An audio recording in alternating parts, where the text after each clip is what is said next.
सम्मानित जीवन जी ले, सम्मानित जीवन जी ले। समय की पुकार है, समय की पुकार, समय की पुकार है, समय की पुकार।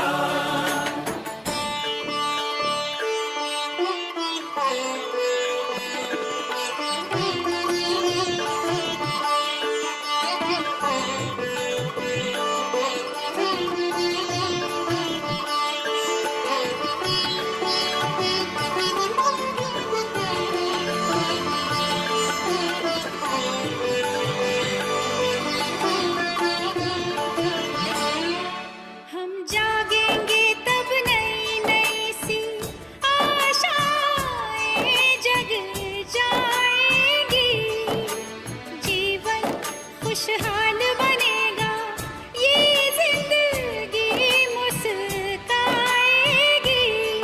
मुस्काएगी। हम कर्मयोगी बन करके परिवर्तन जीवन कर ले। आओ इस संसार में सम्मानित जीवन जी ले, सम्मानित जीवन जी ले।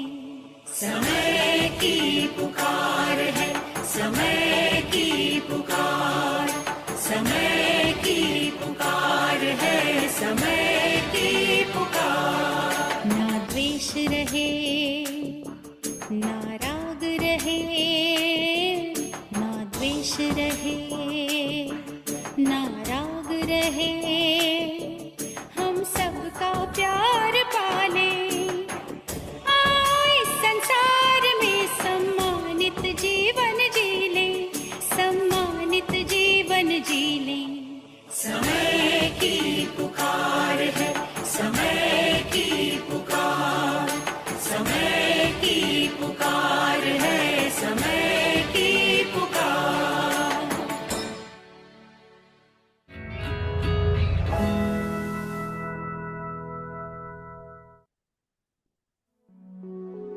कर लो अनुभव प्रभु प्यार,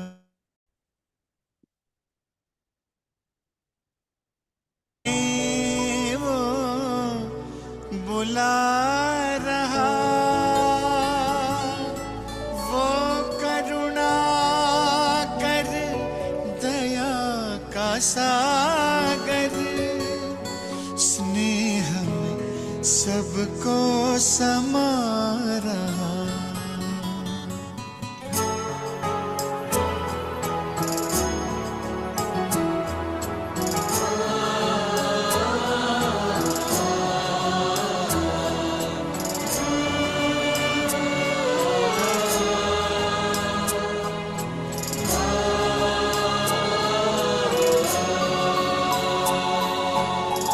कर लो अनुभव प्रभु प्यार का, कर लो अनुभव प्रभु प्यार का, कर लो अनुभव प्रभु प्यार का। बाहों में वो बुला रहा, वो करुणा कर दया का सागर, स्नेह में सबको समा रहा, स्नेह में सबको समा रहा। आओ प्रभु शरण आओ,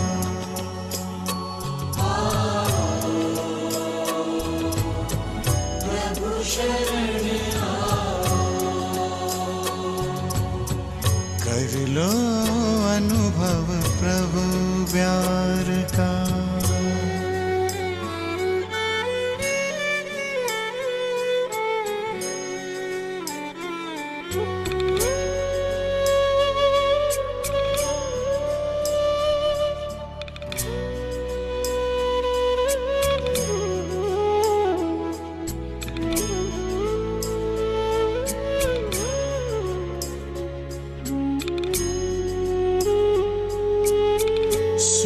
हुई जब आँख खुली तो कुछ घड़ियाँ कर प्रभु के नाम। सुबह हुई जब आँख खुली तो कुछ घड़ियाँ कर प्रभु के नाम। प्रभु किरण को हृदय में भर लो, कर लो आनंद दिव्य ललाम। प्रभु किरण को हृदय में भर लो, कर लो आनंद दिव्य ललाम। महामिलन की मंगल बेला, महामिलन की मंगल बेला। प्रभु मिलन जग मना रहा, वो करुणा कर दया का सागर स्नेह में सबको समा रहा, स्नेह में सबको समा रहा। प्रभु शरण आ।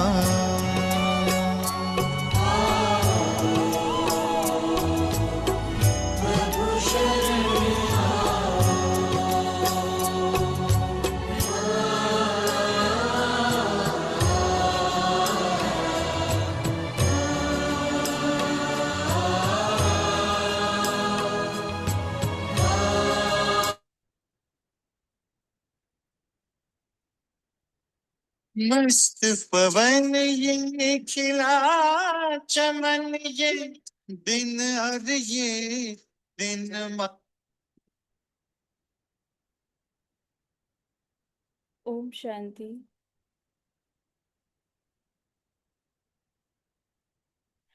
हम समय पर किताब पढ़ रहे हैं। हम यहाँ से 3 शक्तियों के बारे में जानेंगे। पहली है पवित्रता की शक्ति, दूसरी है एकाग्रता की शक्ति और तीसरा है समय का महत्व। अगर हमें किसी चीज़ की पहचान होती है तो हम उस पर बहुत जल्दी जीत प्राप्त कर लेते हैं। तो मीठे बाबा ने कहा कि समय आपकी रचना है। बाबा मुरली में कई बार यह कहता है कि समय आपकी रचना है। विनाश की घड़ी के कांटे आप हो, आप रचयिता हो। बाबा इस धरा पर आया है और आकर हमको ज्ञान दिया और हम बाबा की धारणा पर चलकर पावन बनने लगे और कलयुगी समय को सतयुगी समय में परिवर्तन करने लगे। तो हमारे पावन बनने से, पवित्र बनने से सारा वायुमंडल और प्रकृति पवित्र बनती है और आरा ही समय परिवर्तन हो जाता है। ये वो समय चल रहा है जहाँ पर आत्मा को केवल अपनी अंदर पवित्रता का पेट्रोल भरना है। जिस आत्मा में जितना पेट्रोल होगा उस हिसाब से वो आत्मा सतयुग में उतरेगी। अगर पवित्रता का पेट्रोल इतना नहीं होगा कि आत्मा की गाड़ी द्वापर युग तक पहुँचे, तो फिर वो उस हिसाब से तीसरे जन्म में सतयुग के या फिर 7वें जन्म में सतयुग के ऐसे उतरेगी। तो स्व परिवर्तन से विश्व परिवर्तन होगा। स्व परिवर्तन का जो आधार है वो है प्योरिटी की पावर। प्योरिटी की पावर का आधार है आपके संकल्पों की क्वालिटी। आपके संकल्पों की क्वालिटी का आधार है कि आपकी पढ़ाई, कि कितने संकल्प आप अपने पास इकट्ठा करते हो। तो बाबा ने बोला कि जब आप पवित्र बनोगे तो वायुमंडल पवित्र बनेगा, वायुमंडल पवित्र बनेगा तो आपको देखकर और पवित्र बनेंगे। तो समय की परिवर्तन के कांटे कौन हो? आप हो। अब इस रीति से देखें तो समय और प्रकृति हमारी ही रचना है। मतलब जितनी जल्दी आप पवित्र बनते हो उतनी जल्दी आपको देख के दूसरे पवित्र बनते हैं, उतनी जल्दी वो समय और नजदीक आएगा। हम ज्ञान को धारण कर पावन बने तो परिवर्तन जल्दी होगा। अब ज्ञान को धारण कैसे करना होता है? एक होता है नॉलेज, एक होती है उस नॉलेज की रियलाइजेशन, अर्थात उस नॉलेज का अनुभव।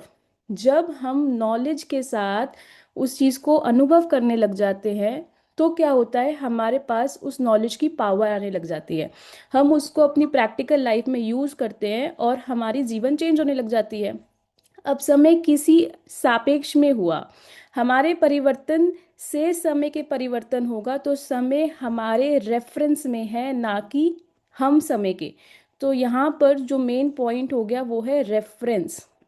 आप यहाँ पर देखोगे इस बुक में बाबा ने आर वर्ड से बहुत सारे वर्ड्स बोले हुए हैं कि समय रेफरेंस है, कि मतलब हमारा रेफरेंस है। हम जितनी जल्दी परिवर्तन होंगे उतनी जल्दी समय परिवर्तन होगा।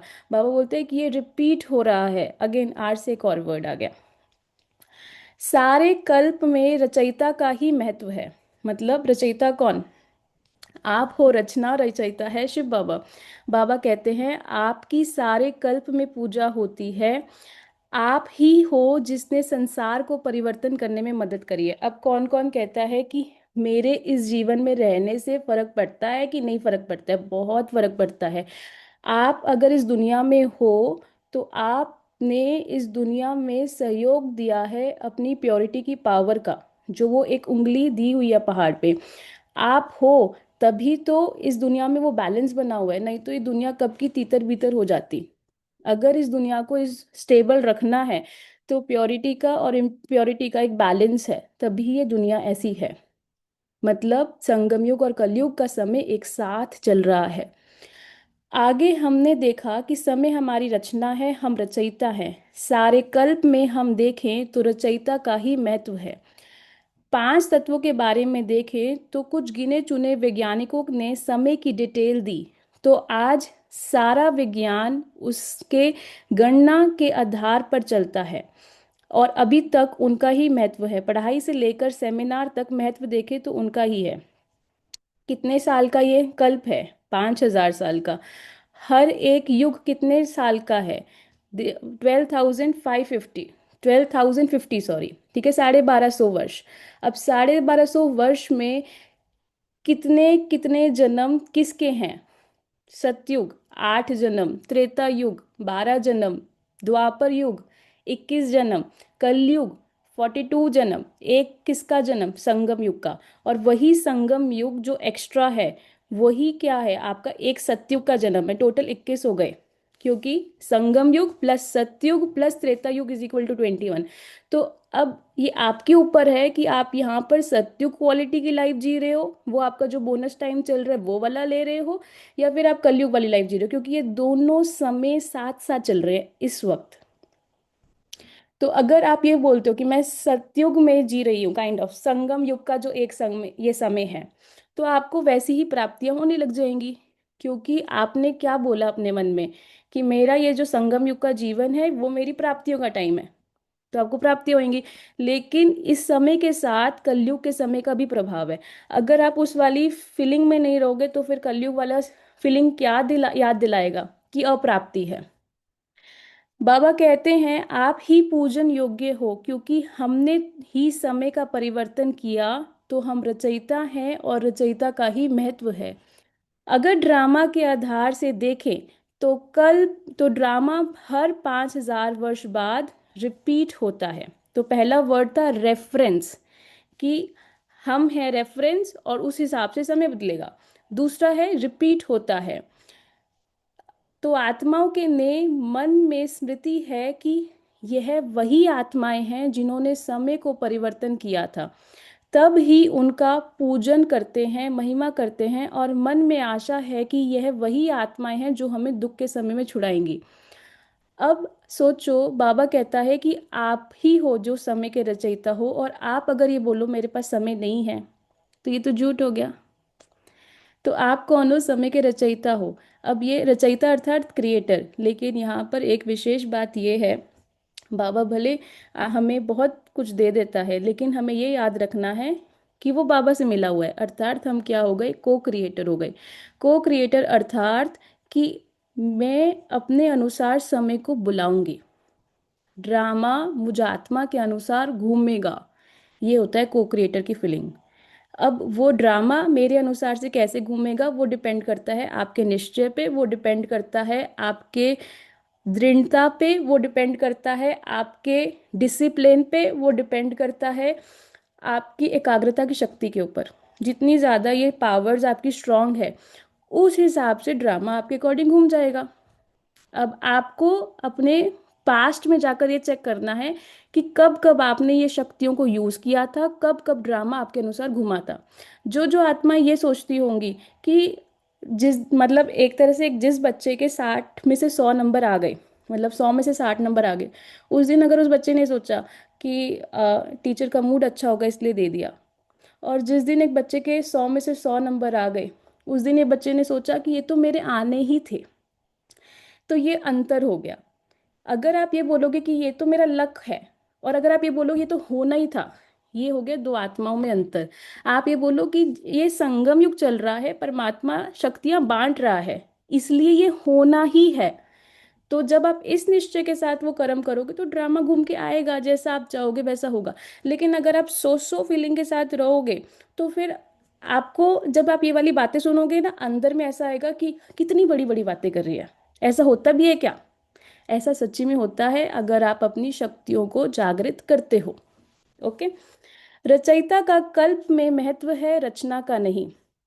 बाबा कहते हैं समय से पहले संपूर्ण बनो, समय के बाद में बने तो वह समय की महिमा है, ना कि आपकी।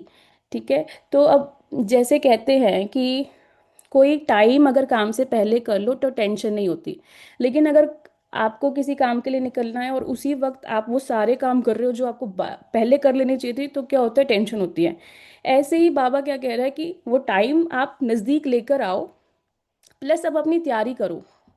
अगर आप टाइम का वेट करोगे तो फिर जो सीन सामने आएगी वो सीन समझ नहीं आएगी। इसलिए आप क्या करो, समय से पहले वो तैयारी कर लो। अगर हम समय से पहले संपूर्ण बने तो सारे कल्प में हमारा महत्व होगा, क्योंकि हमने समय को परिवर्तन किया। कलयुगी समय को हमने सतयुगी समय में बदला है। कौन से समय को किस में बदला है? कलयुगी समय को किस में बदला है? सतयुगी समय में। कुछ महान आत्माओं ने समय को हमारे पहले बदला तो हम रचना हो गए, और समय को परिवर्तन करने में मेरा कोई महत्व नहीं है। और महत्व तो रचयिता का ही है, नहीं नहीं तो नहीं की रचना का। सारे कल्प में पूजन तो रचयिता का ही होता है, रचना का नहीं। तभी बाबा कहते हैं जल्दी संपूर्ण बनो।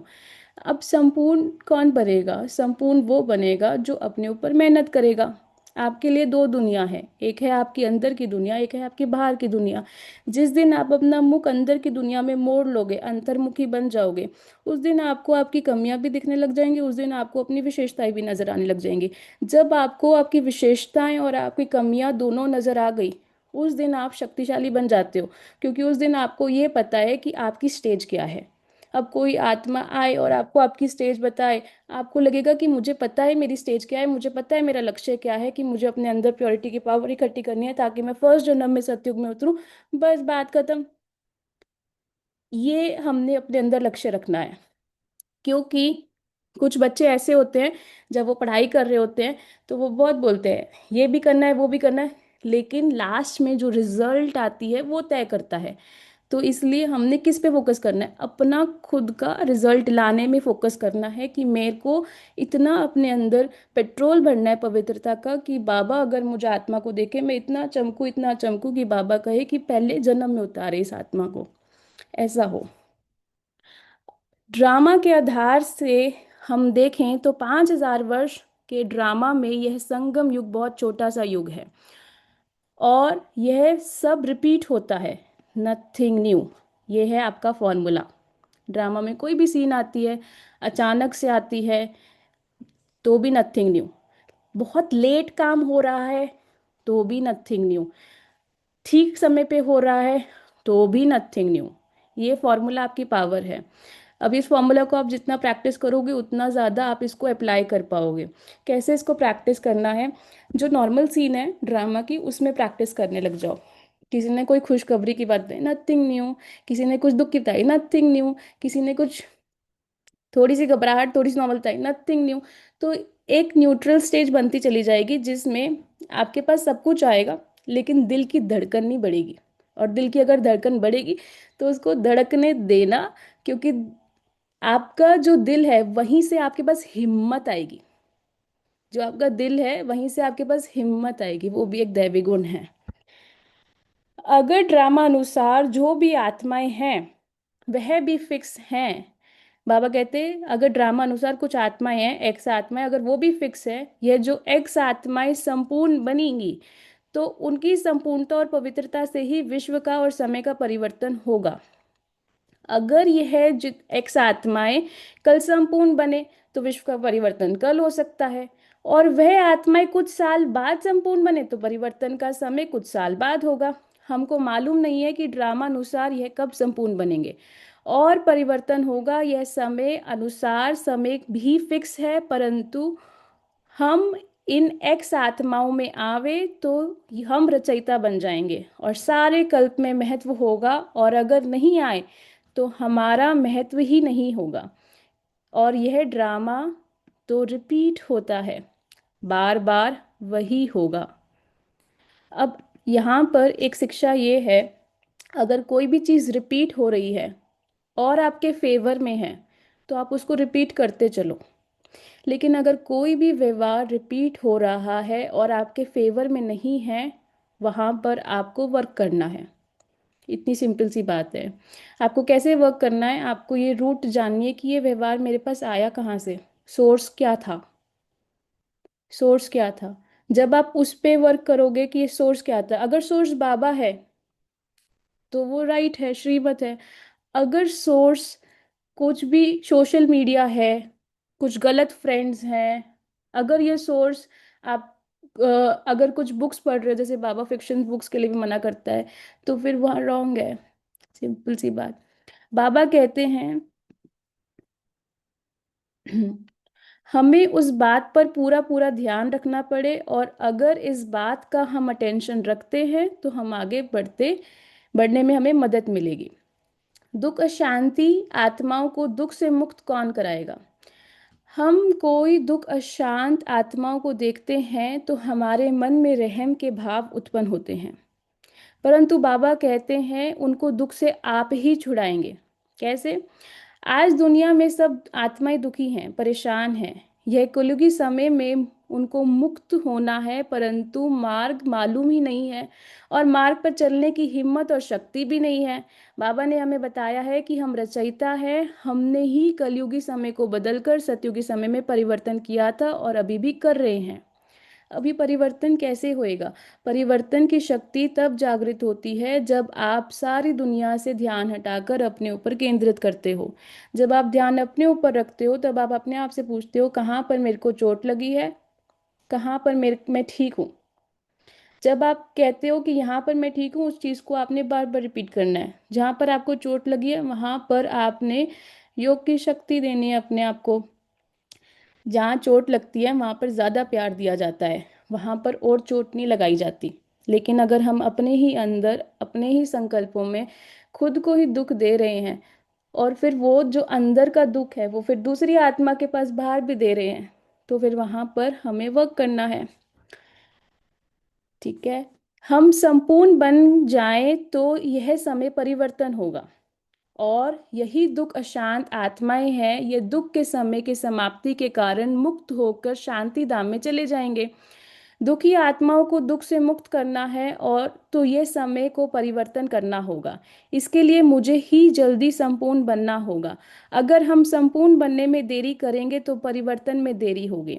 और अगर अपने ऊपर फोकस करना है तो सबसे पहले ये ध्यान देना होगा कि मेरा ध्यान कहाँ कहाँ जा रहा है। क्योंकि अगर रूम फैला होएगा और उसमें से मुझे अपनी किताब ढूंढनी पड़ेगी तो मुश्किल होएगी। तो सबसे पहले सब कुछ समेट दो और अपना एक लक्ष्य बनाओ। क्योंकि अगर मेरा ध्यान अलग अलग जगह पर बिखरा होगा तो फिर मेरा फोकस ही गायब है।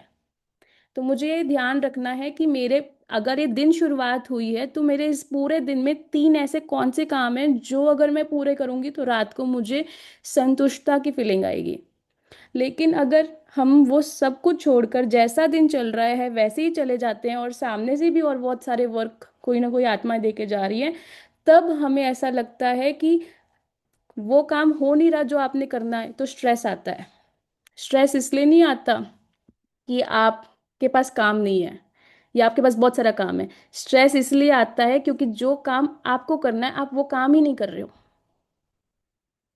सिर्फ सोच रहे हो उसके बारे में। जैसे ही आप वो वाला काम कंप्लीट करने लग जाओगे आपका स्ट्रेस खत्म हो जाएगा या कम हो जाएगा।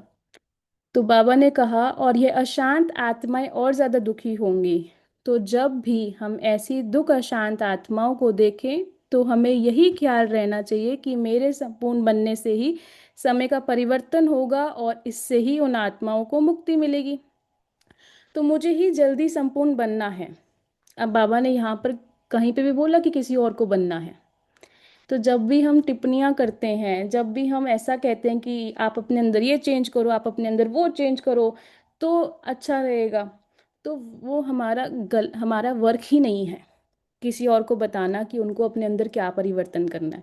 हमारा वर्क ही यही है कि हमें अपने आप को परिवर्तन करना है। हमारा ये वर्क है कि हमें अपने आप को स्वीकार करना है, हम जैसे हैं बहुत अच्छे हैं। क्योंकि वही स्वीकार करने की शक्ति से परिवर्तन करने की शक्ति जागृत होती है। लेकिन जब तक हम स्वीकार ही नहीं करते हैं कि हमारे अंदर क्या अच्छाई है और क्या बुराई है, तो हम वो परिवर्तन की शक्ति भी नहीं जागृत कर सकते। और जहाँ हैं जैसे हैं वहीं अटके रह जाते हैं। और वो अटके रहने का दर्द ज़्यादा बड़ा होता है अपने ऊपर काम करने के दर्द से। क्योंकि जब आप अपनी मूर्ति पे काम कर रहे हो तो आपको दिख रहा है कि आपकी ग्रोथ हो रही है। जब आप अपने ऊपर काम ही नहीं कर रहे हो तो फिर कैसा फील होता है? वो तो सभी अनुभवी हैं। बाबा कहते हैं यही आत्मा इस संसार में मर्ज रूप में लेकर परम धाम में जाएंगी। और द्वापर युग में जब धरा पर आएंगी तो उनकी यह स्मृति मर्ज रूप में होगी कि हमारे इष्ट ने हमें बचाया था। तो हमारी पूजा करना आरंभ करेंगे। तो बाबा ने कहा कि आज संगम युग पर अगर आप किसी भी आत्मा को शक्ति का दान देते हो तो वो मनसा द्वारा होती है।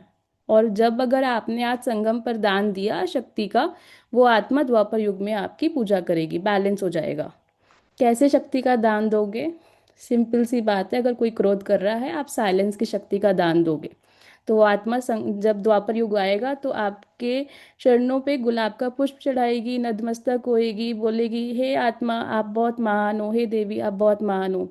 जो आत्मा सुन रहे होंगे जब क्रोध के समय में हाँ इसी की गलती इसी की गलती है, वो आत्मा गीत गाएगी, ढोलक बजाएगी, कोई आत्मा जंजूरे से बजाएगी। ये पूरी भजन मंडली है जो आपके पीछे बात करती है। तो बाबा कहते हैं कि ये सारे राज जानते हुए शक्तियों का दान देना है। शक्तियों का दान मनसा द्वारा होता है, ज्ञान का दान, ज्ञान भी एक शक्ति है जिसका दान वाचा द्वारा होता है, गुणों का दान कर्मना द्वारा होता है। बाबा ने कहा जब भी दुख की अनुभूति होगी तो यही स्मृति इमर्ज होगी कि हमको दुख से मुक्त करने इष्ट ने ही कराया था। तो इष्ट को ही याद करेंगे। तभी तो बाबा हमें कहते हैं कि आपके भक्त लोग आपको पुकार रहे हैं, रहम करो। अब वो भक्त लोग नेगेटिव होंगे, नेचुरल सी बात है, पॉजिटिव नहीं मिलेंगे आपको। अगर आप सोचो कि आपके वक्त आएंगे और आपको पॉजिटिव बोलेंगे। आप ही सोचो जब आपको बाबा से कुछ बात करनी होती है तो आप उल्हाना का रूप देते हो कि बाबा की महिमा गाते हो पहले। तो जब आप इस चीज को समझोगे कि अच्छा मेरे पास सारे ही नेगेटिव लोग आने हैं और मुझे पॉजिटिविटी देनी है, तो आपको ये ध्यान रखना है कि मेरा सोर्स बाबा है, मुझे बाबा से लेकर देना है। लेकिन अगर ये सोचोगे मेरे भक्त यहाँ मुझे संगम पे दिखेंगे और वो पॉजिटिव मिलेंगे, भूल जाओ। प्राथमिक समय और गुण समय। हमारे पुरुषार्थ का समय हमारा प्राथमिक समय है। इस समय में हम अपना भाग्य जो भी बनाना चाहें वे बना सकते हैं और उसका फल पूरे कल्प में मिलता रहेगा। हम रचयिता बन पूजन और महिमा लायक स्वर्ग के अधिकारी बन सकते हैं। यह समय सदैव याद रखना चाहिए। तो इस समय की महिमा है ये कि इस समय हम सारे कल्प का ज्ञान जानते हैं, इस समय हम महिमा लायक पूज्य लायक बन रहे हैं, इस समय हम स्वर्ग के अधिकारी बन रहे हैं। बाबा कहते ड्रामा विनाशी है, यह रिपीट होता है, यह जो भी कुछ हुआ है यह वापस होना है, ये गुण समय है। देखो यहाँ पर जो भी कुछ हुआ है वह वापस होना है। अगर आप यहाँ पर किसी के भी मदद के अधिकारी बनते हो तो फिर वो आत्मा पूरे कल्प 5,000 साल का जो चक्र चलने वाला है आपकी मददगार बनेगी। ये वो समय है। तो आप क्या समय में नूंद रहे हो, चेक करो। हम प्राथमिक समय पर आधारित रह सकते हैं, गुण समय के आधार पर हम संपूर्ण नहीं बन सकते हैं। क्योंकि ड्रामा अनुसार हमारा शरीर का विनाश कब होगा यह मालूम ही नहीं है। हमें पता है विनाश होने वाला है, परंतु हम दूसरे लोगों को पूछते हैं कि विनाश कब होगा। प्रकृति तो हमारी रचना है और हम रचयिता हैं। अब देखो हमारी कितनी प्रकृतियां हैं। प्रकृति एक तो हो गई जो बाहर वाली हो गई, पांच तत्व। एक प्रकृति हो गई ये जो हड्डी मांस का पुतला बना हुआ है। और एक प्रकृति हो गई जो आपका लाइट का शरीर है जिसमें आत्मा बैठी है। तो तीन प्रकृति हो गई। एक लाइट का शरीर आपका, एक आपके पांच तत्व का शरीर, और ये पांच तत्वों की दुनिया। तो बाबा ने कहा प्रकृति तो हमारी रचना है, हम रचयिता हैं। आगे हमने देखा उस प्रमाण हमारी संपूर्णता के रेफरेंस पर ही विनाश की तारीख है। अब जो जो पूछते हैं कि विनाश की तारीख कौन सी है बताओ, तो विनाश की तारीख वो है जब आप संपूर्ण बन रहे हो। आप बताओ आप कब संपूर्ण बन रहे हो, उस दिन विनाश हो जाएगा। बाबा कहते इसलिए बाबा ने कहा है कि विनाश की घड़ी के कांटे आप हो। इसलिए हम संपूर्ण बनने में देरी करेंगे तो विनाश भी उसी प्रमाण ही होगा। हम कई बार यह प्रश्न पूछते हैं कि विनाश कब होगा, तो मतलब साफ है कि विनाश हम नहीं करते, कोई और करता है। अच्छा आपको एक और बात बताती हूँ। 7 डेज कोर्स में जब आपने स्टडी किया होगा, दीदी ने बताया होगा GOD, God, generator operator destroyer. Generator अर्थात ब्रह्मा बाबा, ऑपरेटर अर्थात विष्णु, और डिस्ट्रॉयर अर्थात शंकर। जब शंकर और शिव का चैप्टर चल रहा था तो दीदी ने ये भी बताया था कि शंकर अर्थात नीले रंग का सांप है गले में, है ना। और उस शंकर के आगे शिवलिंग रखा था। तो वो शिवलिंग है शिव बाबा और शंकर हो आप। और शंकर जो है वो आप हो, यानी अभी जो ब्राह्मण स्वरूप है आपका, और आप शिव की तपस्या कर रहे हो। तो डिस्ट्रॉयर कौन हुआ? आप ही तो हुए। आप ही तो हुए। तो विनाश की घड़ी के कांटे कौन हुए? आप ही तो हुए। ओके। तो हम रचयिता नहीं हैं, हम रचना है। तो अगर हम विनाश की राह देख रहे हैं तो हम रचना है। हमारा सारे कल्प में महत्व ही नहीं है और यह रिपीट होगा हर समय में। जब जब भगवान धरा पर आएंगे तब हर बार, बाबा कहते जब जब भगवान धरा पे आएंगे तब हर बार में रचना बनेंगे। मेरे लिए तो विनाश से भी ज्यादा भयानक है ये। तो मुझे अपने को संपूर्ण बनाना ही पड़ेगा, और वह भी विनाश के समय से पहले, तो मैं रचयिता बन सकूं। तो जब भी हमारे मन में यह प्रश्न उठे कि विनाश कब होगा, तो हमें इस बात पर अटेंशन रखना है। इस बात पर अटेंशन रखना चाहिए कि यह रचयिता का प्रश्न नहीं, रचना का है। अब जिसको टेंशन होती है तो बाबा ने क्या कहा, अटेंशन रखो। इस समय पर आप कौन से बीज अपने मन में बो रहे हो, कौन से फल आप खा रहे हो। अगर आपको लग रहा है कि मुझे जिंदगी जीने का मजा नहीं आ रहा है, तो आप अपने आप से पूछो किन किन के बारे में आप बुराई अपने अंदर कर रहे हो, क्योंकि वो चीज आपको ही फील हो रही है। किन किन की महिमा आप गा रहे हो, क्योंकि वो फल आप ही खा रहे हो। किन किन से रिश्ते आपने बिगाड़े हुए हैं, किन किन से रिश्ते आप सुधार रहे हो, किसके साथ कार्मिक अकाउंट और बढ़ा रहे हो, किसके साथ आप सुलझा रहे हो, ईगो क्यों नहीं बर्न हो रही है, ईगो बर्न करने में मेहनत क्यों लग रही है, कौन आगे है कौन पीछे है, कौन ऊपर है कौन नीचे है, क्या चल रहा है। अपने आप से अपना पोता मेल ले लो।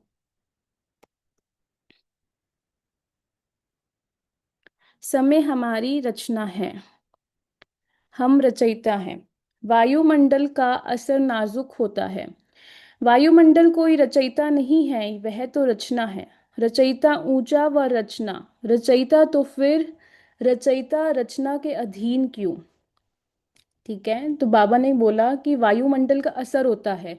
अगर आपको लगता है कि मैं इस वायुमंडल में रहती हूँ और मेरा पुरुषार्थ नहीं होता है, तो आप अपना खुद का वायुमंडल क्रिएट कर लो। कैसे करोगे?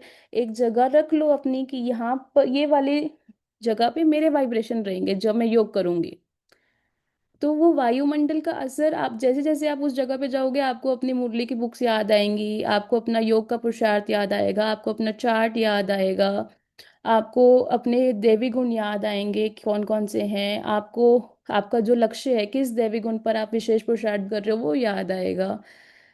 तो फिर बाबा ने कहा कि वायुमंडल का असर तो होता ही है, वायुमंडल का असर नाजुक होता है, वायुमंडल कोई रचयिता नहीं है, वह तो रचना है। किसकी रचना है? आपकी। अगर आपके वाइब्रेशन स्ट्रांग होंगे तो वायुमंडल स्ट्रांग बन जाएगा। लेकिन अगर आप पूरे जगह पर वायुमंडल बनाना चाहो अपना, उसमें पुरुषार्थ लगेगा। इसलिए पहले छोटी जगह का वायुमंडल बनाओ, एक कमरे के छोटे हिस्से का वायुमंडल बनाओ। अगर वहां पर आपको लगता है कि यहाँ पे वायुमंडल बन रहा है, धीरे धीरे करके योग के वाइब्रेशन फैल रहे हैं, जब हमारा सपना बड़ा होता है तब हमें छोटे छोटे कदम लेने होते हैं। तो वो रचो आप वायुमंडल अपने साथ। जैसे जैसे आप वायुमंडल रचोगे तो क्या होगा? रचयिता ऊंची होगी कि रचना? वायुमंडल आपकी ही रचना है ना। तो नेचुरल सी बात है कि तो फिर रचयिता रचना के अधीन क्यों? ये रचयिता मतलब आप, रचना अर्थात वायुमंडल, आप वायुमंडल के अधीन क्यों होंगे फिर? आप ही तो वायुमंडल रचोगे, लेकिन उसका आपको स्लोली स्लोली अभ्यास करना होगा। अब एक सेकंड भी नहीं गंवाना है। चेक आप कर सकते हो। अब समय बहुत थोड़ा रह गया है। समय भी बेहद की वैराग्य वृत्ति का उत्पन्न करता है। वैराग्य, राग अर्थात विकार, वैराग्य मतलब विकारों से उपराम। वृत्ति, वृत्ति का अर्थ क्या होता है? वृत्ति का अर्थ होता है जिस मिट्टी में आप बीज बो रहे हो वो मिट्टी कैसी है, वो है वृत्ति। जिस मिट्टी में आप बीज बो रहे हो वो मिट्टी कैसी है, वो है वृत्ति। अब कहीं लोग बीज बो रहे होते हैं अच्छे अच्छे, और मिट्टी होती है एकदम से सूखी सूखी सी, बैरन लैंड। और कहीं मिट्टी ऐसी होती है मुलायम, जिसमें बीज बोया तो वो फल देता है।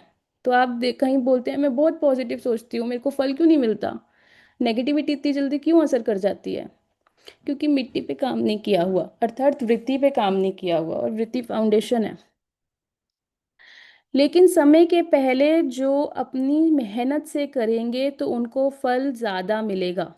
जो खुद नहीं कर सकेंगे उनके लिए समय हेल्प करेगा। समय पता है कैसे हेल्प करता है? एक सिंपल सा उदाहरण बताऊं। वैसे तो भगवान की याद आ नहीं रही, अचानक से घर में कुछ हो गया, कुछ लड़ाई हो गई, किसी का एक्सीडेंट हो गया, कुछ काम बनते बनते रुक गया। वो है समय की हेल्प, कि अचानक से कुछ बुरा समय आया और भगवान की याद आई और आपका पुरुषार्थ बढ़ा। लेकिन अगर आप अपना पुरुषार्थ खुद बढ़ाते हो तो समय को आप रचते हो। तो आप चेक करो कि आपको कौन मदद कर रहा है।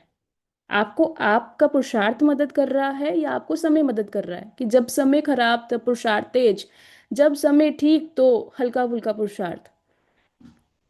तो बाबा कहते लेकिन वह समय की बलिहारी होगी, आपकी नहीं, अपनी नहीं। जैसे समय की रफ्तार को देख रहे हो और चैलेंज भी करते हो, तो जो चैलेंज की है वह संपन्न तब होगी जब आप लोगों की स्थिति संपन्न होगी। यह तो चैलेंज करते हो, वह परिवर्तन किसके आधार पर होगा? उसका फाउंडेशन कौन है? आप लोग ही तो फाउंडेशन हो ना। सोचो, बाबा कहते हैं कितनी इंपॉर्टेंस है हर एक ब्राह्मण आत्मा की जो इस दुनिया में है, कितनी ज्यादा इंपॉर्टेंस है। पहली बात तो आपने पवित्रता की उंगली दे रखी है, दूसरी बात आपके संकल्पों का कितना महत्व है, मनसा सेवा हर घड़ी जा रही है। आपके यहाँ पर होने से और ना होने से कितना परिवर्तन हो जाता है। फाउंडेशन में बैठे हुए हो आप। रियलाइजेशन है इस चीज की। बाबा कहते अगर फाउंडेशन तैयार हो जाए तब फिर उसके बाद नंबरवार राजधानी भी तो तैयार होगी। प्रकृति आपकी रचना है, प्रकृति आपकी रचना है, तो आप मास्टर रचयिता हो ना। तो सोचो, जब मेरी रचना में ही पावर है और मुझे मास्टर रचयिता में यह पावर नहीं हो, यह श्रेष्ठ आत्मा का लक्षण है कि वायुमंडल में शक्ति और मेरे में शक्ति नहीं हो? ये कोई श्रेष्ठ लक्षण हुआ? आज प्रकृति की पावर एक सेकंड में जो चाहे वह प्रैक्टिकल में करके दिखाती है। इसलिए आज की भटकी हुई आत्माएं परमात्म शक्ति, ईश्वरीय शक्ति व साइलेंस की शक्ति को प्रैक्टिकल सबूत पेपर में अर्थात प्रमाण स्वरूप में देखना चाहते हैं। सोचो, ये जितनी भी नेगेटिव सिचुएशन आती है वो सब आपके फेवर में है, आपकी शक्ति जागृत करने के लिए आ रही है। आपको किसी भी शक्ति और किसी भी गुण की जरूरत नहीं है जब आपका टाइम अच्छा चल रहा हो। वो सभी तभी जरूरत होती है जब सामने से कुछ नेगेटिविटी आ रही हो। सहन शक्ति कब यूज करनी है? जब कोई कुछ भी बोल रहा हो, पत्थर मार रहा हो। पत्थर किसको मारते हैं? जिसपे फल लगे हुए हो। सामना करने की शक्ति कब यूज करनी होती है? जब आप अपने हक के लिए खड़े हुए हो।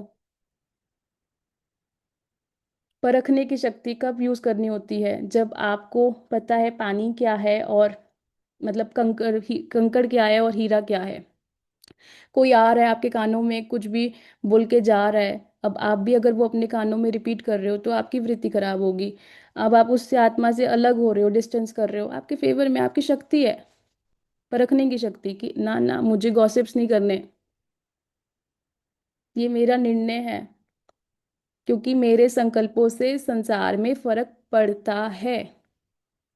ये है रियलाइजेशन। मेरे संकल्पों से संसार में फर्क पड़ता है। मेरे संकल्पों से संसार में फर्क पड़ता है, क्योंकि जो भी मैं संकल्प रिपीट करूंगी वो मेरा निश्चय बन जाएगा। अब अगर मैंने किसी के भी प्रति अपनी इमेज बना ली कुछ और वो नेगेटिव बनाई, तो थोड़े टाइम के बाद तो वो नेगेटिविटी मेरे में ही दिखने लग जाएगी। कितना घाटा हो गया। यहाँ पर बाबा कह रहे संपूर्ण बनो। डाउनग्रेड कोई और नहीं हुआ, खुद ही खुद को कर लिया। तो फिर परखने की शक्ति अर्थात दूर उन आत्माओं से। निर्णय करने की शक्ति अर्थात मेरे को अच्छे अच्छे संकल्प सोचने हैं। जिसने जो जिसके साथ किया वो उनके आपस का हिसाब किताब था, मेरे साथ तो कुछ नहीं किया ना। तो बाबा ने क्या कहा, कोई अपने संस्कार व स्वभाव के रूप में आपके सामने परीक्षा के रूप में आवे, लेकिन आप सेकंड में अपने श्रेष्ठ संस्कार एक की स्मृति में ही ऐसी आत्मा के प्रति भी रहम दिल के संस्कार व स्वभाव धारण कर सकते हो। रहम दिल का संस्कार अर्थात कोई बहुत टाइम से जेल में हो उसके प्रति रहम ही तो आएगा। और यह भी एक बहुत बड़ा राज है कि अगर आपको लिफ्ट के पास जाना है तो जंगल से गुजरना पड़ेगा पहले। जब तक वो जंगल में गए नहीं आप, तब तक वो लिफ्ट की भी रियलाइजेशन नहीं होगी जो बाबा देता है। कोई देहधारी दृष्टि से सामने आए, आप एक सेकंड में उनकी दृष्टि को आत्मिक दृष्टि में परिवर्तन कर लो। कोई गिराने की वृत्ति से व अपने संग दोष में लाने की दृष्टि से सामने आवे, तो आप उनको सदा श्रेष्ठ संग के आधार से उसको भी संग दोष से निकाल श्रेष्ठ संग में लगाने वाले बना दो। ऐसे परिवर्तन करने की युक्ति आने से, युक्ति युक्ति अर्थात एक्यूरेसी, कई लोग बोलते हैं, मैं भी पहले बोलती थी जब बिल्कुल छोटी थी ज्ञान मार्ग में 1-2 साल की, कि ये तो झूठ बोल दिया आपने, ऐसे झूठ थोड़ी बोलते हैं। तो दीदी बोलती झूठ नहीं है, युक्ति है। युक्ति अर्थात एक्यूरेसी का दैवी गुण। और कोई भी आत्मा झूठ बोलती है तो वो उसका प्रोटेक्टिव मैकेनिज्म होता है, अपने आप को बचाने के लिए बोला है। तो हमने हमेशा ये चीज़ ध्यान रखनी है कि हमें सबसे पहले, देवता तो बाद में, पहले एक इंसान को समझना होगा कि इंसान इंसान कैसे है। इंसान का जो नेचर है उसके अंदर गुण भी हैं और अवगुण भी हैं। और अगर सच्चाई भी है तो हाँ झूठ भी है। लेकिन जिस दिन आप सिर्फ यही सोचते रहोगे कि सिर्फ सच्चाई सच्चाई है, सिर्फ सच्चाई सच्चाई है, सिर्फ सच्चाई सच्चाई है, तो आप खुद झूठ में जी रहे हो। आपको ये चीज़ स्वीकार करनी पड़ेगी कि हाँ मैं सच भी बोलती हूँ, मैं झूठ भी बोलती हूँ, हाँ मेरे अंदर अच्छी चीज़ें भी हैं, मेरे अंदर बुरी चीज़ें भी हैं। लेकिन अगर एक चीज़ बोलते हुए भी अगर झिझकाहट आ रही है कि मैं तो कभी झूठ नहीं बोलती, मैं मेरे में तो कोई बुरी आदत नहीं है, तो फिर वो संपूर्णता का टेस्ट नहीं आ पाएगा। ठीक है। ऐसी परिवर्तन करने की युक्ति आने से कभी भी विघ्न से हार नहीं खाएंगे। किससे हार नहीं खाएंगे? विघ्न से हार नहीं खाएंगे। विघ्न विनाशक बन जाएंगे, क्योंकि विनाश के कांटे तो आप ही हो ना। हम्म। निमित्त बने हुए महावीर हैं जो, वह है मानो समय की घड़ी। जैसे घड़ी समय स्पष्ट दिखाती है, इसी प्रकार महावीर जो बनते हैं, निमित्त बने हुए हैं, वह भी घड़ी है। तो घड़ी में समय नजदीक दिखाई पड़ता है या दूर? जैसे समय की रफ्तार को देख रहे हो और चैलेंज भी करते हो, तो जो भी चुनौती दी है वह संपन्न तब होगी जब आप लोगों की स्थिति संपन्न होगी। यह तो चुनौती करके करते हो, वह परिवर्तन किसके आधार पर होगा? उनकी आधारशिला कौन है? आप जितना जितना स्वयं समर्थ बनेंगे, उतना ही सृष्टि को परिवर्तन करने का समय समीप ला सकेंगे। ड्रामा अनुसार समय भले ही निश्चित हो, लेकिन वह ड्रामा भी किसके आधार से बना है? आखिर आधार होगा ना, उसके आधार मूरत आप हो। अब आप सोचो, आधार मूरत पता है कैसे हो आप? आपके पास हर घड़ी चॉइस है। आपको यहाँ क्लास में बैठ के पढ़ाई करनी है या आपको कोई और वर्क करना है। आपके पास हर घड़ी चॉइस है। अब आप कौन सी चॉइस को चूज करते हो, इस पे डिपेंड करता है कि आपकी लाइफ आगे कैसे जाती है। अगर आपने जो चॉइस चूज करी वो आपके लक्ष्य की तरफ जा रही है, तो नेचुरल सी बात है, एक जो पुराना पैटर्न होगा जीने का वो चेंज होएगा। और अगर आपने चॉइस ली जैसी जी रही हूँ वैसी बहुत अच्छी हूँ, कुछ नया पुरुषार्थ नहीं करूंगी, ठीक चल रहा है, तो ठीक है, फिर वो वैसे ही चलेगा। क्योंकि अगर आप ये चॉइस ले रहे हो कि मुझे ऐसे ही रहना है, वो भी उसके भी आगे रिजल्ट है, तो हो गई ना पधार मुहूर्त कि कौन सी चॉइस आप चूज करते हो। अभी तो बाबा कितना कुछ समझा रहा है कि आपकी संपूर्णता पे निर्भर करता है, आपकी संपूर्णता पे निर्भर करता है, आपकी संपूर्णता पे निर्भर करता है। और अगर संकल्प ढीले ढीले से हुए, मेरे से क्या है, लेकिन बाबा कहता है एक आत्मा ही काफी है। एक आत्मा, क्योंकि वो एक आत्मा का अगर दीपक जला हुआ है, अनेक का जल जाएगा। लेकिन अगर आप कहोगे मेरे से क्या है, मेरे से थोड़ी ना विनाश होगा, तो फिर वो ढीला ढीला संकल्प है। वो ढीले ढीले संकल्प का ढीला ढीला फीलिंग आएगा, अंदर रिजल्ट भी फिर कुछ नहीं। तो ये आप पे डिपेंड करता है आप क्या रियलाइज कर रहे हो जो बाबा आपको सुना रहा है। जैसे समय की समीपता दिखाई देती है, क्या वैसे ही अपनी स्थिति की समीपता व समानता दिखाई देती है? जैसे दुनिया के लोग आपके सुनाए हुए समय प्रमाण 2 वर्ष का इंतजार कर रहे हैं, क्या ऐसे भी आप स्थापना के और विनाश का कार्य कराने वाले 2 वर्ष के अंदर अपने कार्य को और अपनी स्टेज व स्थिति को संपन्न बनाने के इंतजाम में लगे हुए हो, या इंतजाम करने वाले अलबेले और इंतजार करने वाले तेज हैं? तो यहाँ पर दो शब्दों का कॉन्ट्रास्ट है। जब भी आप ज्ञान को कॉन्ट्रास्ट में समझोगे, आपकी शक्तियां जागृत होंगी। दो तरह की आत्माएं हैं, एक जो इंतजार कर रही है विनाश कब होएगा, वो वाली क्वालिटी वाली आत्मा पता है कैसी होगी? ओ पहलगाम अटैक हो गया, लोग मर गए अचानक। वो अहमदाबाद में काफी सारे मेडिकल स्टूडेंट्स की डेथ हो गई है, मोदी 1 करोड़ रुपए दे रहा है। वो कितने सारे लोग लंदन जा रहे थे, उनकी मौत हो गई। ये इंतजार करने वाली क्वालिटी के लोग, जो केवल न्यूज़ के आधार पर ये सोच रहे हैं कि पुरुषार्थ बढ़ाना है कि कम करना है।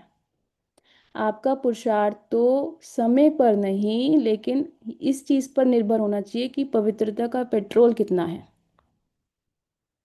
आपको समय नजदीक लाना है। समय नजदीक का कैसे आएगा? जब आप इस ज्ञान को इसलिए उठा रहे हो क्योंकि आपको पवित्रता से प्यार है। लेकिन अगर आप इस पुरुषार्थ को इसलिए उठाओगे कि वैराग्य आ रहा है समय को देख के और मुझे पुरुषार्थ तेज करना है, तो फिर वो 100 पुरुषार्थ होएगा। क्योंकि मान लो अगर सब कुछ ठीक हो गया, तो 1 साल तक कुछ भी बाबा ने रिहर्सल नहीं दिखाई, तो रिहर्सल चल रही है ना। पाकिस्तान और इंडिया का वॉर हुआ था, मस्जिदें उड़ गई थी, क्या बोलते हैं, ब्लैकआउट हुआ था। तो आपका पुरुषार्थ का रेफरेंस क्या है? आप पवित्रता के आधार पर पुरुषार्थ करते हो कि समय के आधार पर पुरुषार्थ करते हो? क्योंकि अगर पवित्रता के आधार पर पुरुषार्थ करते हो तो आप इंतजाम करने वाले हुए, और अगर आप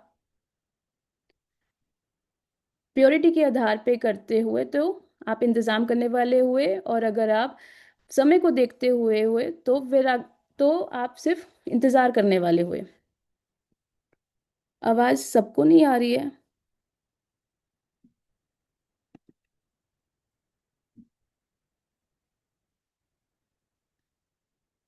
ओम शांति। ओके। ओम शांति। आ रही है आवाज। ठीक है। आधार मूर्त आत्माओं का संकल्प ही विनाश अर्थ निमित्त बनी हुई आत्माओं के प्रेरणा का आधार है। आधार मूर्त आत्माओं का संकल्प ही विनाश अर्थ निमित्त बनी हुई आत्माओं की प्रेरणा का आधार है। स्वयं के परिवर्तन में ही समय का परिवर्तन कर लेंगे। देखो बाबा ने कितना बड़ा राज खोल दिया। किसका परिवर्तन करना है? खुद का। लेकिन दूसरों का करने जाओगे तो वो आपके दुश्मन बन जाएंगे और आपको आपका परिवर्तन भी नहीं करने देंगे। आपको बोलेंगे जाते कहाँ हो, क्यों जाते हो, मत जाओ, क्या पुरुषार्थ करते हो, क्यों बुक पढ़ते हो, मत पढ़ो, वेस्ट है। ऐसी ऐसी बातें सुनने को मिलेंगी फिर जब दूसरों को सुधारने जाओगे। लेकिन जब खुद के ऊपर अटेंशन रखोगे, खुद का परिवर्तन करोगे, बाबा पे अटेंशन रखोगे, शक्तियों पे अटेंशन रखोगे, गुण पे अटेंशन रखोगे, तो बहुत मजे वाली लाइफ होएगी। बहुत मजे वाली लाइफ। एक वो पंजाबी में बोलते हैं सानू की, कोई कुछ मर्जी करे, सानू की। स्वयं को देखो तो समय का मालूम स्वतः ही पड़ जाएगा। परिवर्तन के समय की घड़ी आप हो, तो स्वयं की घड़ी में टाइम देखो। सारे विश्व का अर्थात सर्व आत्माओं का अटेंशन अब आप निमित्त बनी हुई समय की घड़ी पर है कि अब और कितना समय रहा हुआ है। सोचो कितनी आत्माएं बोल रही हैं कि अब विनाश हो, सतयुग आए, सतयुग आए। बाबा भी इस धरती पे सतयुग लाने के लिए आया हुआ है, लेकिन सतयुग किस पे निर्भर है? आपके ऊपर। क्योंकि आप शंकर हो, मास्टर शंकर स्वरूप, और आप ही डिस्ट्रॉयर हो। आप कैसे डिस्ट्रॉय करोगे? वो भी अपनी शक्तियों पे आधार पर कि कितनी आप शक्ति इकट्ठी करते हो। समय के परिवर्तन का इंतजार बहुत करते हो। समय के परिवर्तन का इंतजार बहुत करते हो। समय के परिवर्तन के लिए कम सोचते हो। स्वयं के परिवर्तन के लिए कम सोचते हो, और समय के परिवर्तन के लिए सोचते हो कि होना चाहिए। स्वयं रचयिता है, समय रचना है। रचयिता अर्थात स्वयं के परिवर्तन से रचना अर्थात समय का परिवर्तन होना है। परिवर्तन के आधार मूर्त आप हो। समय की समाप्ति अर्थात इस पुरानी दुनिया के परिवर्तन की घड़ी आप हो। सारे विश्व की आत्माओं की आप घड़ियों के ऊपर नजर है कि कब यह घड़ियां समाप्ति का समय दिखाती हैं। आपको मालूम है कि आपकी घड़ी में कितना बजा है? जैसे ये संगम युग का समय चल रहा है, अगर बेहद की घड़ी के हिसाब से देखें तो ये अमृत वेले का समय है, ये पूरा संगम युग। और अमृत वेले के समय बाबा वरदानों में पालना देता है। अब आप चेक करो, आप वरदानों में पलते हो या फिर आप लड़ाइयाँ करते हो, कभी खुद से, कभी दूसरों से, कभी कोई सिचुएशन से, कभी समय से। किससे लड़ाई कर रहे हो? क्योंकि लड़ाई इसलिए हो रही है कि आप अपने फेवर में सोच नहीं रहे हो। जिस घड़ी आप अपने फेवर में सोचने लग जाओगे, उस घड़ी आपका अटेंशन आपके अंदर जाएगा कि अच्छा मैं ब्राह्मण हूँ, ओ ब्राह्मण के लिए तो समय कल्याणकारी है, कुछ मर्जी होता रहे बाहर, हर सीन में मेरा कल्याण है। ऐसे होएगा। आप बताने वाले हो या पूछने वाले हो? मतलब आप बताने वाले हो कि कब विनाश होने वाला है, या पूछने वाले हो विनाश कब होगा, विनाश कब होगा, बताना जरा। 36 साल, 2036, 100 साल, कितने साल रह गए? 12 साल। ओ, अब तो दुनिया उड़ने वाली है, छोड़ो, किसी में दिल नहीं लगाना। तो आपके परिवर्तन से ही समय का परिवर्तन है। बाबा कहते इंतजार है क्या, या फिर इंतजाम कर रहे हो? इंतजाम करना अर्थात आप अपने पुरुषार्थ की मस्ती में मस्त हो। आप अपने कोई भी एक गुण उठा लो, कोई भी गुण, उसकी मास्टरी करने में मस्त हो। अब कौन कौन से गुण होते हैं? ए से टी तक पूरी देवी गुणों की लिस्ट है। अब यहाँ पर पता है क्या है? जब शादी होती है, शादी के टाइम पे 36 गुण मिलाए जाते हैं, लेकिन हर एक इंसान अपने गुण से उसने शादी कर रखी है। मतलब दो लोगों में शादी करने से पहले हर एक इंसान की इंडिविजुअल उनके गुणों के साथ शादी हो रखी है। और अगर आप ये कहो कि मेरे गुण मैच नहीं होते, वो जितने भी लोग हैं वो अपने गुणों के फेवर में हैं। मान लो कोई कंजूस है और मान लो कोई खर्चीला है। अब जो खर्चीला है वो कंजूस से बोले पैसे दो पैसे दो, और लड़ाई कर, तो पैसे नहीं देते। वो अपने गुण के फेवर में है और वो अपने गुण के फेवर में है। ये वाली बात समझ में आ जाए तो फिर ये भी समझ आएगा कि सब कुछ तो आपके फेवर में चल रहा है। जब वो सामने वाला अपने फेवर में खड़ा हुआ है, आप अपने फेवर में खड़े हो जो। जब जब ये सोचोगे ना कि सब कुछ मेरे कल्याण हित हो रहा है, तब तब आपको समय की महिमा याद आएगी, तब तब आपको गुणों का महत्व याद आएगा। क्योंकि सतयुग इज इक्वल टू गुण प्लस शक्ति प्लस 16 कलाएं। 36 गुण प्लस 8 शक्ति प्लस 16 कलाएं। अब मेरे अंदर कौन सी कितनी परसेंटेज में है, अगर ये नहीं पता अगर, तो सिंपल सी बात है, दूसरों पे ध्यान है, खुद पे नहीं है। और अगर पता है तो खुद को जानते हो। क्योंकि अगर ये पहली स्टेज ही नहीं पता कि कौन सी गुण है मेरे अंदर, कौन सी शक्ति है, कौन सी कलाएं हैं, तो इसका मतलब है, अगर ये चीज पता है तो इसका मतलब ये है कि आप वर्क कर रहे हो अपने ऊपर। आपको अपनी ताकत भी पता है, आपको अपनी कमजोरी भी पता है। अगर नहीं पता तो क्या होएगा? सामने वाली आत्मा आएगी, आपको कुछ भी बोल के जाएगी, और आप चिड़चिड़े हो जाओगे, मेरे बारे में कैसे बोल दिया। और अगर आपको अपने बारे में पता होगा तो आप अपनी शक्ति में खड़े होंगे, अपने स्वरूप में खड़े होंगे। मुझे पता है मैं कहाँ हूँ और कहाँ नहीं हूँ। और जब अपना रिजल्ट हमें पता होता है, तो हम बस उस लास्ट घड़ी का बात करते हैं कि ठीक है, जब विनाश आएगा ना तब देखेंगे क्या है। ठीक है। समय दिखाने वालों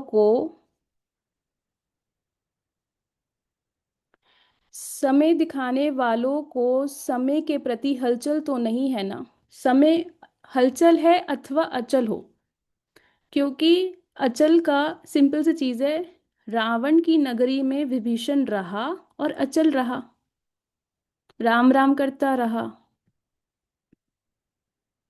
क्या होगा, कब होगा, होगा या नहीं होगा, ड्रामा अनुसार समय प्रति समय हिलाने के लिए पेपर्स आते हैं और आएंगे भी। कई पेपर्स तो ऐसे होते हैं कुछ भी नहीं करना होता, सिर्फ साक्षी होके देखना होता है, वो पेपर पास हो जाते हैं। हंसी आती है ऐसे पेपर्स पे तो, क्योंकि वो वाले पेपर्स आपकी साक्षी दृष्टा की शक्ति चेक करने के लिए होते हैं। और अगर कुछ पेपर्स में आप ऐसे यूज ही नहीं कर रहे हो साक्षी दृष्टा की शक्ति, उसको चेक करो कि आप लेकर आते हो कि नहीं आते हो। आप पूर्वज आत्माओं के आधार से सृष्टि का समय और स्थिति का आधार है। ऐसे नहीं समझो कि हमारे कर्म का आधार सिर्फ अपने कर्म के हिसाब से प्रारब्ध प्रति है, लेकिन पूर्वज आत्माओं के कर्मों के प्रारब्ध समय के साथ साथ सर्व आत्माओं के और सृष्टि चक्र के साथ संबंधित है। अभी ड्रामा अनुसार समय मिला है, यह अपना लक समझ इसका लाभ उठाओ जितना समय है, क्योंकि कब कोई शरीर से निकल जाए नहीं पता। तो इसका लाभ उठाओ, अर्थात एकाग्रता की शक्ति को बढ़ाओ, बाबा को याद करो, अपने विक्रम विनाश करो, खुद का ध्यान रखो। क्योंकि खुद का ध्यान रखोगे तभी प्योरिटी की शक्ति इकट्ठी कर पाओगे। क्योंकि ये मासी का घर नहीं है। बैठो, बहुत सारे प्योरिटी के संकल्प लिखो, अपने बारे में लिखो, अपने घर वालों के बारे में लिखो जो आपके साथ रहते हैं। कितना मैं इनके बारे में प्योरिटी के थ्रू सोचती हूँ, क्योंकि ये सारे मेरे आसपास रहते हैं। ये सबसे पहला पुरुषार्थ है। विनाश की घड़ी के कांटे आप हो। आपका संपन्न होना समय का संपन्न होना है, इसलिए सदा स्वचिंतन, अगर चिंता होती है तो चिंतन, स्वदर्शन चक्रधारी बनो। चलो अब हम गीत लगाते हैं।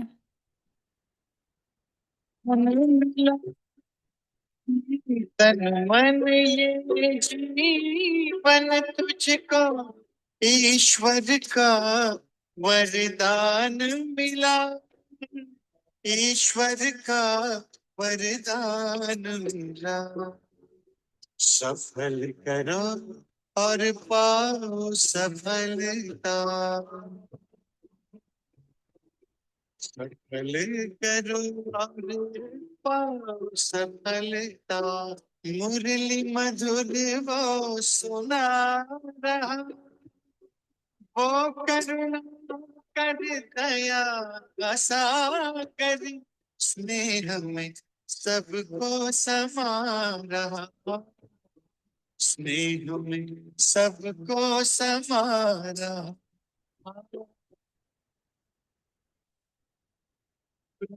शरण